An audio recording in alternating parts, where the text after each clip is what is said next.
마태복음 15장 29절에서 38절입니다.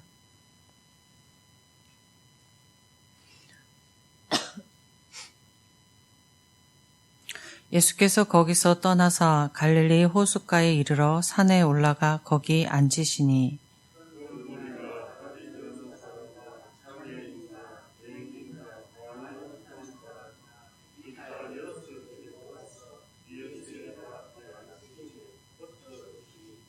말 못하는 사람이 말하고 장애인이 온전하게 되고 다리 저는 사람이 걸으며 맹인이 보는 것을 무리가 보고 놀랍게 여겨 이스라엘의 하나님께 영광을 돌리니라.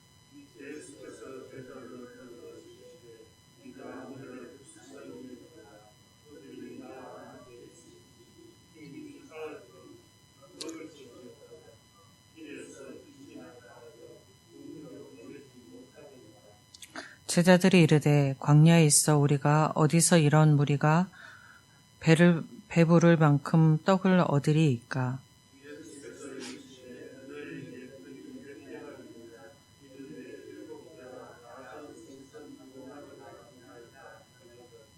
예수께서 무리에게 명하사 땅에 앉게 하시고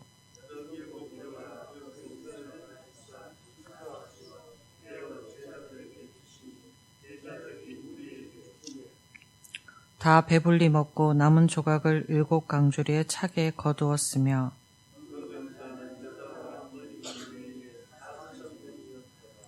예수께서 무리를 흩어 보내시고 배에 오르사 마가단 지경으로 가시니라.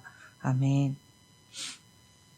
예수님께서는 가나안 땅에 가나안 여인 딸을 고쳐주신 두로와 시돈 지역을 떠나서 갈릴리 호숫가에 이르러 산에 올라가 앉으셨습니다.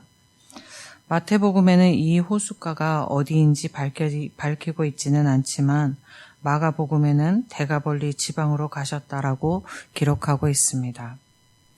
데가볼리는 갈릴리 호수 남동쪽에 있는 이방인들이 사는 지역입니다.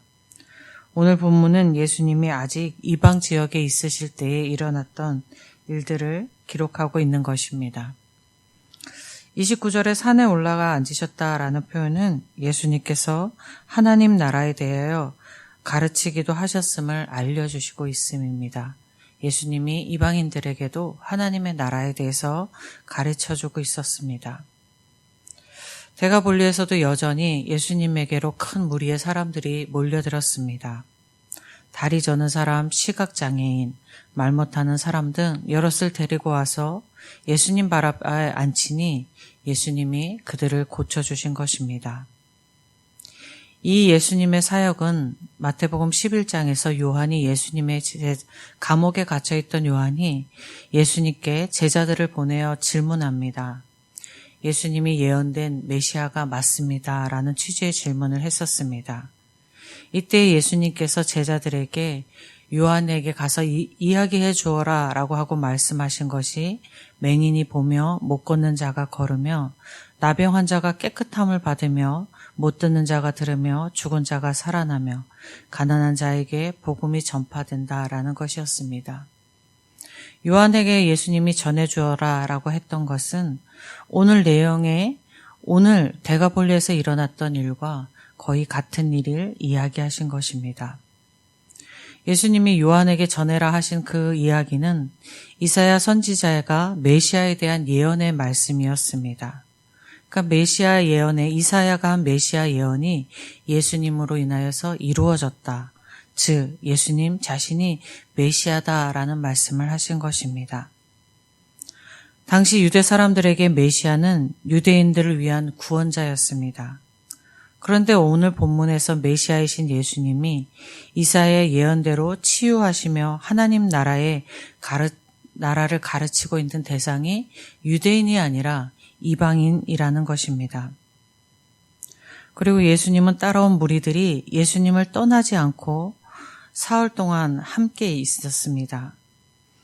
무리들은 조금의 음식을 준비해 왔을 수 있으나 사흘이란 시간 동안에 음식은 다 떨어졌을 것입니다. 그들 중에는 이미 음식이 떨어져서 음식조차 먹지 못하는 사람들이 있었을 것입니다. 그리고 그들이 있던 팔레스타인 지역은 밤이 되면 기온이 급격하게 떨어집니다. 그래서 성경에 겉옷을 빛 대신 받았으면 해가 지기 전에 전해줘라 라는 것은 그들이 밤에 이불 삼아 그것을 덮게 하기 위한 것이었습니다. 그러니까는 지금 예수님을 따라온 사람들은 차가운 방꽃 기소에서 뚜이에 추위에 떨었고 배고픔을 참고 예수님 곁에 있었던 것입니다. 제대로 먹지 못하고 추위에 떨던 무리들이 그 상태로 돌아가다가는 길에서 쓰러질 수도 있었습니다. 그런 상태에서도 그들이 예수님 곁에 머물러 있었음은 그들에게 갈급함이 있었기 때문입니다. 자신들의 힘으로는 도저히 해결할 수 없는 갈급함들이 어느 누구도 해결해 줄 수 없는 그들의 삶의 고통의 갈급함들이 있었기 때문에 예수님 곁에 머물러 있었던 것입니다. 그들의 갈급함은 육체적인 걸 수도 있고 내면인 걸 수도 있고 어쩌면 영적인 것들일 수도 있었습니다. 무리를 불쌍히 여기신 예수님이 먹을 것을 그들에게 공급해 주셨습니다. 예수님은 빵 7조각과 물고기 2마리로 남자 4,000명과 여인들과 아이들을 충족히 먹을 수 있도록 공급해 주셨습니다. 아마 남자의 수만 제외한다면 여자와 아이들의 수를 포함한다면 8,000명이 훨씬 넘었을 것입니다. 충분히 먹게 하는 기적을 베푸시고 그리고 그들을 흩으셨습니다. 이것이 예수님의 칠병이어의 기적입니다. 이 칠병이의 기적은 마태복음 10장에서 벳세다에서 예수님을 따라온 무리들에게 떡 5조각과 물고기 2마리로 먹이셨던 오병이의 기적과 매우 상황이 흡사합니다. 다른 것이 있다면 그것은 오병이어의 기적은 대상이 유대인이었다는 것이고 오늘 본문의 칠병이의 기적은 그 대상이 이방이라는 것입니다. 예수님은 메시아의 모습을 병 치유에 하는 모습으로 유대인들에게도 보이신 것 같이 이방인들에게도 동일하게 보이셨습니다. 예수님은 유대인이 처한 상황을 보시며 불쌍히 여기셔 기적을 베푸셨던 것 같이 이방인이 처한 상황을 보고 불쌍히 여겨 기적을 베푸셨습니다. 유대인들에게는 이방인과는 섞일 수 없는 어떠한 뚜렷한 경계선을 가지고 있었습니다. 그러나 예수님의 은혜에는 유대인과 이방인의 경계가 없었습니다. 예수님의 은혜에는 경계가 없는 것입니다. 예수님은 당시 죄인으로 분류된 세리와 창녀에게도 같이 식사하며 은혜를 베푸셨습니다. 예수님의 은혜에는 죄인과 의인의 경계가 없으셨던 것입니다.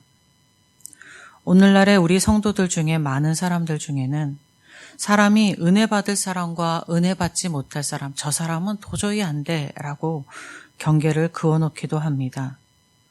그런데 그것은 사람의 생각이라고 오늘 본문의 말씀이 저희에게 말씀하여 주십니다. 예수님의 은혜의 경계가 없기 때문에 저와 여러분이 은혜를 입어 오늘 이 자리에 있는 것입니다. 혹시 마음속에 경계를 가지고 사람을 구분짓고 있으셨다면 예수님의 은혜에 경계가 없음을 기억하시고 구분지어서 기도하지 못해 주었던 사람도 오늘 이 시간에는 기도해 주는 그러한 주님의 은혜가 그들에게도 임하기를 기도해 주는 시간이 되기를 바랍니다. 그로 인해서 우리들의 기도를 통해서 많은 사람들에게 하나님의 은혜가 내려지기를 간절히 소원하며 주님의 이름으로 축복드립니다. 아버지 하나님 감사합니다. 인간의 편견이 얼마나 간사한 것인가, 얼마나 자기중심적인가 아버지 하나님 돌아보게 됩니다. 절대 있을 수 없는 일이라고 생각했던 유대인의 그 경계는 예수님에게 아무런 경계가 되지 않았었습니다. 우리들이 가지고 있는 편견과 경계들이 하나 예수님 앞에, 주님 앞에는 아무것도 아님을 알 수 있도록, 깨닫게 할 수 있도록 저희들을 일깨워 주시옵소서. 그래서 저희들의 기도와 저희들의 사랑이 더욱더 폭이 넓고 확장되어질 수 있도록 인도하여 주시옵소서. 주님이 세상을 품으셨던 것처럼 저희도 저희의 주의를 품고 주님의 뜻에 맞춰 기도하며 주님의 빛을 비추는 저희 모두가 되게 하여 주시옵소서. 오늘도 주님이 주실 은혜를 간절히 소망하며 우리 주 예수 그리스도의 이름으로 기도드립니다. 아멘. 하늘에 계신 우리 아버지, 아버지의 이름을 거룩하게 하시며 아버지의 나라가 오게 하시며 아버지의 뜻이 하늘에서와 같이 땅에서도 이루어지게 하소서. 오늘 우리에게 일용할 양식을 주시고 우리가 우리에게 잘못한 사람을 용서하여 준 것 같이 우리 죄를 용서하여 주시고 우리를 시험에 빠지지 않게 하시고 악에서 구하소서. 나라와 권능과 영광이 영원히 아버지의 것입니다. 아멘. 이 시간 기도하실 때에 예천교회를 위해서 기도하겠습니다. 내일 있을 주일 예배와 교회에서 드려지는 모든 예배를 위해서 기도하겠습니다. 위임 목사님을 비롯한 사역자를 위해서 기도하시고 교회를 위해서 헌신하고 봉사하는 우리 모든 성도님들의 하나님의 은혜가 충만히 내려지시길 기도하겠습니다. 환우들과 환난 가운데 있는 성도들을 위해서 기도하시고 예천지역과 나라를 위해서 기도하시고 주님의 복음으로 주님의 사명으로 사명을 감당하는 선교지의 모든 사역자들을 위해서 기도하겠습니다. 그리고 각자 가지고 나온 기도 제목들, 이웃을 위한 기도 제목, 그리고 교회를 위한 기도 제목 주님께 간절히 올려드릴 때에 주님의 이름 한번 부르고 함께 기도하겠습니다. 주여